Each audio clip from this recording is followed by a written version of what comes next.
Myself, Dr. Mamta Sharma, Associate Professor Political Science, government college बैरोड।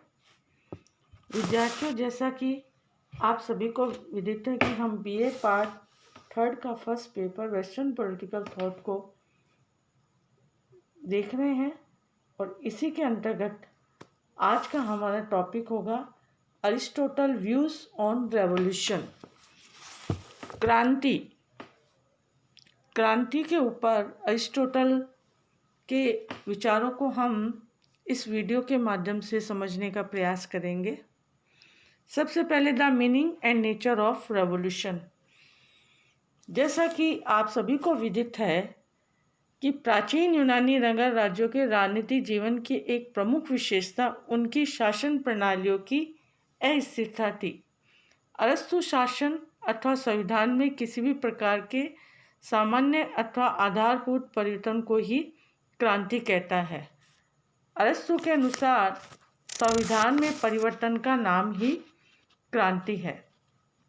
वस्तुतः अरस्तु ने क्रांति के अर्थ एवं स्वरूप के बारे में तत्कालीन यूनानी दृष्टिकोण को ही अपनाया है। यही कारण है कि अरस्तु ने क्रांति को उस अर्थ में ग्रहण नहीं किया जिस अर्थ में कि हम आज उसे स्वीकारते हैं। आधुनिक काल में क्रांति का अर्थ सशस्त्र एवं मूल्यांकन राजद्रोह से होता है, जैसा कि फ्रांस अथवा रूस की राजक्रांति थी, किंतु वह संविधान अथवा शासन में होने वाले सामान्य परिवर्तन को भी क्रांति मानता है। प्लेटो की तरह ही अरस्तु भी क्रांतियों से उत्पन्न राजनीतिक अस्थिरता को राज्य की एकता व समृद्धि के लिए खतरनाक मानता था, किंतु जहाँ प्लेटो ने क्रांतियों से संबंधित समस्या पर आदर्शवादी ढंग से विचार किया है, वहीं अरस्तु ने यथार्थवादी ढंग से विचार किया है। तत्पश्चात हम देखेंगे कि what is the aim of revolution. अरस्तु ने क्रांतियों के क्या उद्देश्य बताया है, क्या क्रांतियों के क्या एम्स से। इसके अंतर्गत उन्होंने यह बताने का प्रयास किया है कि प्राचीन संविधान को समाप्त करके किसी अन्य संविधान की स्थापना, जैसे कुलीन तंत्र को हटाकर संवैधानिक तंत्र की स्थापना करना, इसी तरह प्राचीन संविधान को बने रहना देना किंतु शासक वर्ग के व्यक्तियों को बदल देना, जैसे राजतंत्र तो बना रहे किंतु पुराने राजा को पद से हटा के उसके स्थान पर नए राजा की नियुक्ति करना। तो इस तरह से अरिस्टोटल ने क्रांतियों के उद्देश्यों को बताया है। तत्पश्चात हम देखेंगे काइंड्स ऑफ रेवोल्यूशन। क्रांतियाँ कितने प्रकार की होती है। अरस्तु के अपने समय में क्रांतियों के कुछ प्रकार बताए हैं, जैसे फॉर एग्जाम्पल टोटल रेवोल्यूशन और पार्शियल रेवोल्यूशन। पूर्ण क्रांति अथवा आंशिक क्रांति। जब संपूर्ण संविधान को रद्द करके नया संविधान लागू किया जाए तो उसे हम टोटल रेवोल्यूशन कहते हैं, और प्रचलित संविधान में जब सीमित परिवर्तन किया जाए तो उसे हम आंशिक क्रांति कहते हैं। सेकेंडली, ब्लडी रेवोल्यूशन और पीसफुल रेवोल्यूशन। जब संविधान में परिवर्तन के लिए सशस्त्र विद्रोह या रक्तपात किए जाए तब इसे रक्तपूर्ण क्रांति कहा जाता है अथवा यह रक्तहीन क्रांति होती है। थर्डली, पर्सनल रेवोल्यूशन और इम्पर्सनल रेवोल्यूशन। जब किसी व्यक्ति विशेष को उसके पद से हटा दिया जाए तो ऐसे परिवर्तन को व्यक्तिगत क्रांति कहते हैं, और जब किसी व्यक्ति को पद से हटाए बिना संविधान में परिवर्तन हो तो उसे अव्यक्तिगत इम्पर्सनल रेवोल्यूशन कहते हैं। Fourthly, revolution against a particular class. जब किसी वर्ग विशेष का विरोध करने के लिए संविधान में परिवर्तन किया जाता है तब क्रांति का यह रूप कहलाता है, जैसे धनिक वर्ग के विरुद्ध क्रांति करके निर्धन वर्ग निर्धन वर्ग मीन्स प्रजातंत्र के शासन की स्थापना करना। Fifthly, demagogic revolution. जब उत्तेजनात्मक भाषण देने की कला में विशेषज्ञ भाषणकर्ता जनता की भावनाओं को भड़काकर संविधान में परिवर्तन करा दे तो इसे जनोत्तेजनात्मक क्रांति कहते हैं। इस तरह से हमने देखा कि अरिस्टोटल ने there are so many kinds of revolution. उसके पश्चात हम देखेंगे causes of revolution in the constitution, सभी संविधानों में क्रांतियों के कारण। अरस्तु के अनुसार क्रांति के कुछ ऐसे कारण हैं जो सभी प्रकार के संविधानों में दिखाई देते हैं। वह इन समस्त कारणों को दो वर्गों में विभाजित करता है, सामान्य कारण और विशिष्ट कारण। जनरल कॉज ऑफ रेवोल्यूशन के अंतर्गत अरस्तु दो सामान्य कारण होते हैं, समानता की आशंका तथा अन्याय का विरोध। अरस्तु के विवरण से ज्ञात होता है कि दोनों कारण एक दूसरे से घनिष्ठ संबंध रखते हैं। इसके अंतर्गत समानता की आकांक्षा मूलतः असमानता का विरोध करती है। अरस्तु के अनुसार असमानता ही क्रांति का मूल कारण है। असमानता के स्थान पर समानता की स्थापना क्रांति का मूल उद्देश्य माना जा सकता है, किंतु स्वयं समानता के बारे में दो परस्पर विरोधी विचार पाए जाते हैं, absolute equality and proportionate equality.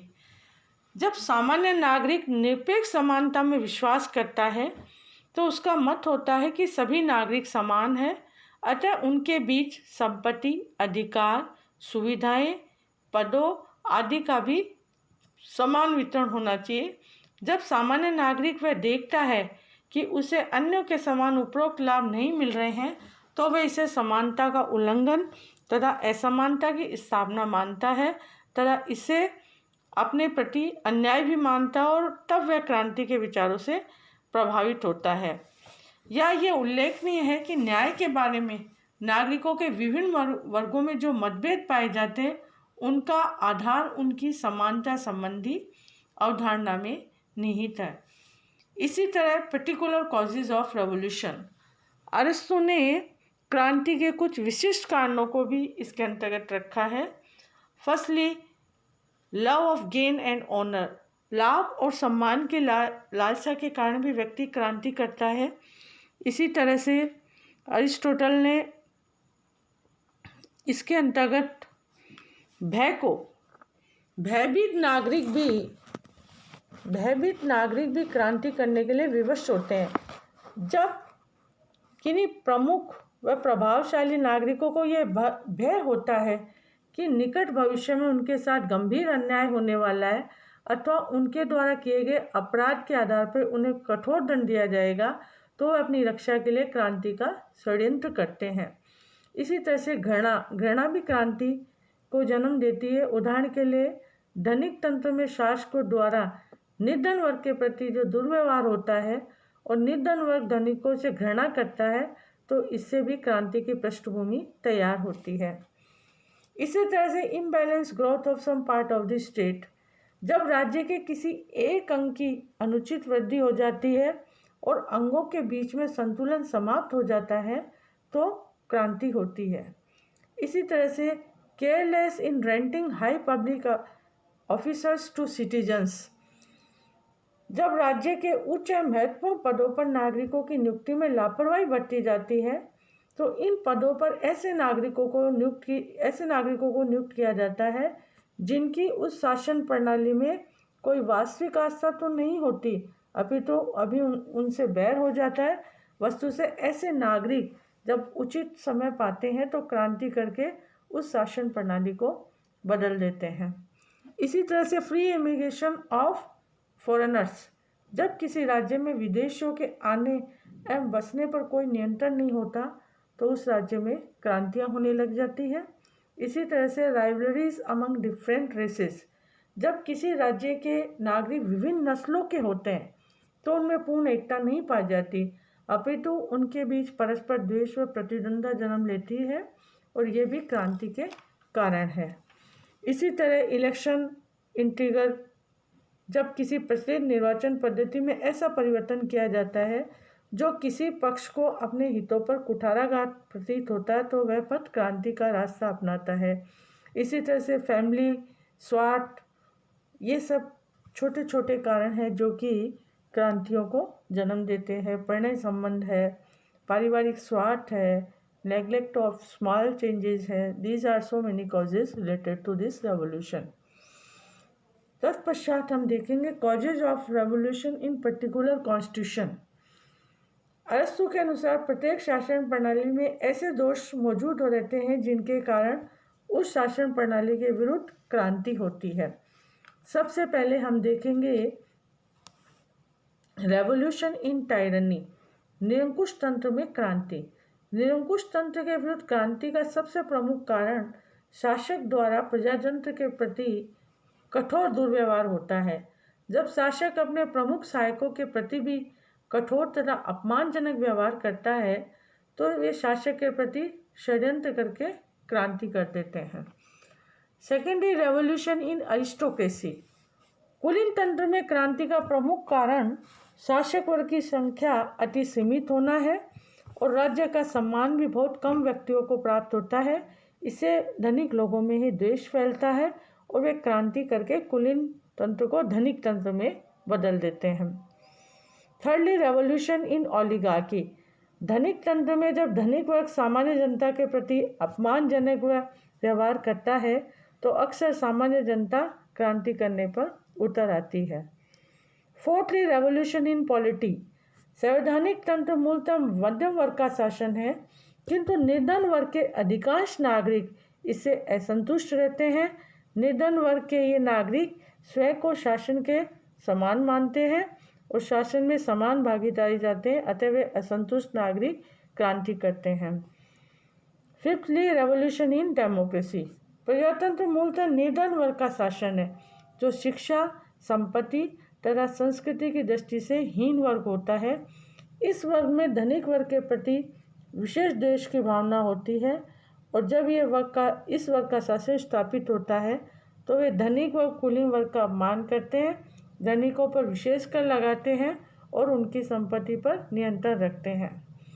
इसी तरह से रेवोल्यूशन इन मोनार्की, यद्यपि राजतंत्र गुण संपन्न एक व्यक्ति का शासन है जो सामान्य हित में शासन करता है किंतु धीरे धीरे ऐसी स्थिति बनती है कि क्रांति द्वारा यह निरंकुश तंत्र में बदल जाता है। तो इस तरह से हम देखेंगे there are so many causes of revolution in particular constitution. तत्पश्चात हम देखेंगे रेमेडीज ऑफ रेवोल्यूशन। अरिस्टोटल ने क्रांतियों के कारणों का विश्लेषण करने के साथ ही उन्हें रोकने के उपायों पर भी विस्तार से विचार किया है। इस संबंध में डैनिंग ने कहा है कि अरस्तु क्रांतियों को उत्पन्न करने वाले कारणों की विस्तृत सूची देने के बाद उतने ही प्रभावशाली ढंग से उन्हें रोकने के उपायों की सूची भी प्रस्तुत करता है। अतः अरस्तु ने क्रांतियों के प्रतिकार संबंधी विवरण को दो भागों में बांटा है, एक क्रांतियों के सामान्य साधन प्रतिकार के और दूसरा प्रतिकार के विशिष्ट साधन। General measure to avoid revolution, सबसे पहले सामान्य कारणों के अंतर्गत अरिस्टोटल ने बताया है कि to establish cordial relation between the ruler and the subject, अर्थात शासक व शासित में सद्भावनापूर्ण संबंध स्थापित करना। अरस्तु का मानना है कि क्रांतियों का एक प्रमुख कारण जनता का यह विश्वास होता है कि शासक सामान्य हित का शत्रु है और उसके रहते शासितों के हितों की रक्षा संभव नहीं है। अतः क्रांति को रोकने का एक उचित व प्रमुख उपाय यही होगा कि शासन ऐसे जनहितकारी कार्य करे जो जनता में उसकी प्रतिष्ठा को बढ़ाने वाले हो। इसके लिए जरूरी नहीं है कि शासक सामान्य जनता को सत्ता में हिस्सेदार बनाए किंतु उन्हें योग्य, प्रभावशाली व महत्वाकांक्षी व्यक्तियों को उचित सम्मान व पद अवश्य दिलाने चाहिए। सेकेंडली डिवीजन ऑफ पावर्स, शक्तियों का विभाजन। अरस्तु के अनुसार जब शासन की संपूर्ण शक्ति किसी एक व्यक्ति अथवा वर्ग के हाथ में केंद्रित हो जाती है तो क्रांति की संभावनाएं ही जन्म लेती है। अतः क्रांति से बचने के लिए जरूरी है कि शासन की शक्ति विभिन्न व्यक्तियों और वर्गों में विभाजित की जाए। इस दृष्टि से अरस्तु का सुझाव है कि राज्य के पदों को कुछ परिवारों तक सीमित नहीं रखा जाना चाहिए, उन्हें अधिकारियों का कार्यकाल भी अत्यधिक लंबा नहीं होना चाहिए और राज्य के पदों में विभिन्न परिवारों एवं वर्ग के व्यक्तियों को बारी बारी से उनमें वितरित करना चाहिए। Thirdly equal distribution of wealth और हेल्दी मिडिल क्लास, धन का समान वितरण या सुदृढ़ मध्यम वर्ग। जब राज्य में विस्तृत स्थायी मध्यम वर्ग का अभाव होता है तो राज्य में तीव्र आर्थिक असमानता दिख पड़ती है। अतः राज्य संपन्न एवं निर्धन वर्गों में विभाजित हो जाता है। इस प्रकार की असमानता क्रांतियों को जन्म देती है। अतः क्रांति से बचने के लिए ऐसी आर्थिक नीतियों का पालन किया जाना चाहिए जो एक और तीव्र आर्थिक असमानता को सीमित करे और दूसरी ओर एक विस्तृत व सुदृढ़ मध्यम वर्ग की स्थापना करने में सहायक हो। Fourthly, supremacy of the law. अरस्तु के अनुसार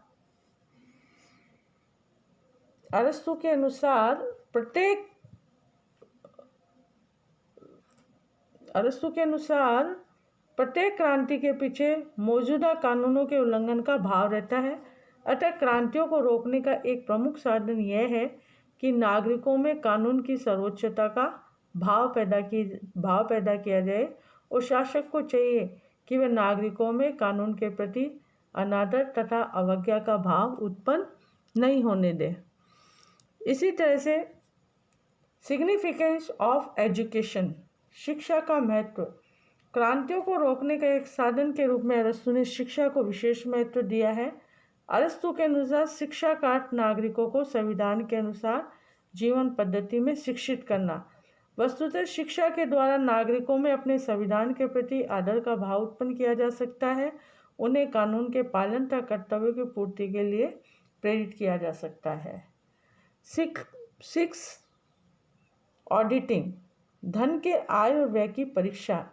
राज्य में आर्थिक प्रशासन का संचालन इस प्रकार किया जाना चाहिए कि अधिकारी वर्ग राज्य में धन के दुरुपयोग नहीं कर सके, और जब अधिकारी आर्थिक दृष्टि से भ्रष्ट होते हैं और सार्वजनिक धन की लूट करते हैं तो जनता अत्यधिक असंतुष्ट हो जाती है और क्रांति की संभावनाएं बन जाती है। अतः अरस्तु का मत है कि क्रांति के उपरोक्त संकट को टालने के लिए जरूरी है कि शासक एवं अधिकारी वर्ग का आचरण आर्थिक दृष्टि से शुद्ध होना चाहिए। इसी तरह से no appointment of foreigners on key post.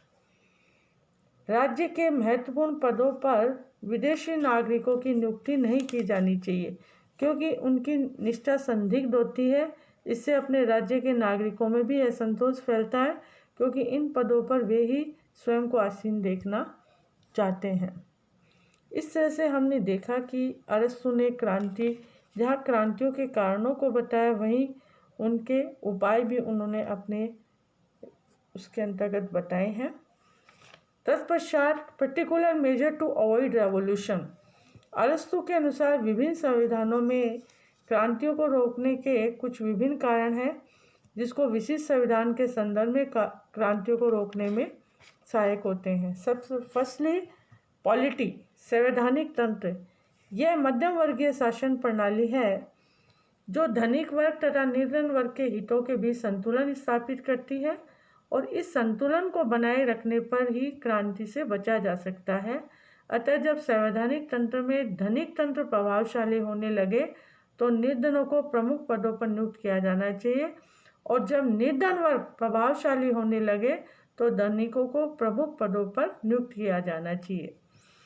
इसी तरह से अरिस्टोक्रेसी, कुलीन तंत्र। इसमें क्रांति से बचने के लिए जरूरी है कि शासक वर्ग परस्पर समानता का व्यवहार करे ताकि उसमें गुटबाजी विकसित नहीं हो। इसके अलावा निर्धन वर्ग के प्रति उदार व्यवहार किया जाना चाहिए ताकि उनमें शासक वर्ग के प्रति तीव्र असंतोष जन्म न ले सके। थर्डली ओलिगार्की, यह धनिकों का शासन है और उनके प्रति निर्धन वर्ग में तीव्र वर्गीय ईर्ष्या एवं विरोध पाया जाता है। अतः ऐसे सभी कार्य किए जाने चाहिए जो निर्धन वर्ग के असंतोष को कम करने वाले हो। Fourthly democracy. डेमोक्रेसी के अंतर्गत धनिक तंत्र से ठीक विपरीत प्रकृति का शासन प्रजातंत्र है। इसमें क्रांति को रोकने के लिए धनिक वर्ग से विपरीत साधन अपनाने की जरूरत होती है। प्रजातंत्र मूलतः निर्धन वर्ग का शासन है और इसमें धनिक व्यक्ति सदैव असुरक्षा की भावना से पीड़ित रहते हैं। अतः प्रजातंत्र में धनिकों पर गंभीर आरोप लगाए जाते हैं और धनिक वर्ग भी निर्धन वर्ग की प्रधानता वाले प्रजातंत्र के विरोध की आकांक्षा रखता है। अतः अरस्तु का मानना है कि प्रजातंत्र में क्रांति से बचने के लिए जरूरी है कि धनिक वर्ग के प्रति उदार व्यवहार किया जाए, उनके मान सम्मान की रक्षा की जाए ताकि वे असुरक्षित अनुभव ना कर पाए। तत्पश्चात टायरनी, निरंकुश तंत्र। अन्य शासनों की तुलना में निरंकुश तंत्र में क्रांति की संभावनाएं सबसे अधिक होती है, क्योंकि इसमें शासक अपनी नीतियों से धनिक वर्ग के साथ ही निर्धन वर्ग को भी पीड़ित करता है और सभी असंतुष्ट हो जाते हैं। इसके अलावा यदि निरंकुश तंत्र वाले राज्य का पड़ोसी राज्य शक्तिशाली होता है और वहाँ अन्य किसी प्रकार की शासन प्रणाली होती है, तो वह राज्य भी निरंकुश तंत्र के विरुद्ध षड्यंत्र करने वाले क्रांतिकारियों को जन्म देता है। इस संबंध में अरस्तु ने कुछ उपायों की चर्चा की है। इसके अंतर्गत उन्होंने प्रथम उपाय के अनुसार शासक को जनता में मौजूद प्रभावशाली या महत्वाकांक्षी व्यक्तियों को कारागार में डाल देना चाहिए अथवा उनका अंत करा देना चाहिए और जनता के विभिन्न वर्गों अर्थात एक ही वर्ग के व्यक्तियों में मतभेद उत्पन्न करने चाहिए। जनता के आचरण के बारे में जासूसों की मदद लेनी चाहिए। ऐसे कोई बौद्धिक एवं सांस्कृतिक कार्यक्रम आयोजन नहीं होने दिए जाने चाहिए जहाँ लोग एक साथ बैठकर वैचारिक एकता प्राप्त करते हो तथा आम जनता में निर्धनता में वृद्धि करनी चाहिए।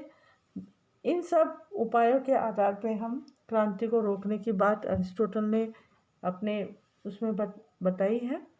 इसी तरह मोनार्की के अंतर्गत भी इन्हीं आशय को लिया है। इस तरह से हम देखेंगे कि अरस्तु ने राजतंत्र में राजा को यथासंभव कानून के अनुसार शासन करना चाहिए और विशेषाधिकारों का कम से कम प्रयोग करना चाहिए। प्रजा के समस्त वर्गों के प्रति उसे उदार दृष्टिकोण अपनाया जाना चाहिए और एक संतुलित नीति अपनाई जानी चाहिए। उपरोक्त कारणों से ये स्पष्ट होता है कि वस्तुतः अरस्तु ने क्रांतियों के कारणों के साथ ही उनके प्रतिकार के उपायों पर जिस गंभीरता, सूक्ष्मता एवं दूरदर्शिता के साथ जो विचार प्रकट किए हैं, वे उसे एक व्यावहारिक एवं यथार्थवादी विचारक के रूप में प्रतिष्ठित करते हैं। इस प्रसंग में अरस्तु की इस आधार पर आलोचना भी की जा सकती है कि उसने निरंकुश तंत्र, धनिक तंत्र एवं प्रजातंत्र जैसे विकृत एवं निकृष्ट शासनों की भी क्रांतियों से रक्षा के उपायों पर विचार किया है, जो नैतिक दृष्टि से उचित नहीं है। इस प्रकार वह कुशासन को स्थायित्व देने वाला दिख पड़ता है, किंतु अरस्तु के समर्थन में ये कहा जाता है कि उसने क्रांतियों की समस्या पर एक राजनीतिक वैज्ञानिक के रूप में विचार किया है और अपने इस अध्ययन में उसमें राजनीति के मूल्यों को एक दूसरे से अलग अलग कर दिया है। इस तरह से हमने देखा, आज के वीडियो में हमने अरस्तु के द्वारा क्रांति कैसे होती है, क्या उसके कारण, निवारण और अलग अलग शासन तंत्र में किस तरह से ये काम करते हैं, उसको इसमें बताने का प्रयास किया है। आज के वीडियो में हम अरस्तु के क्रांति संबंधी विचारों को पढ़ेंगे।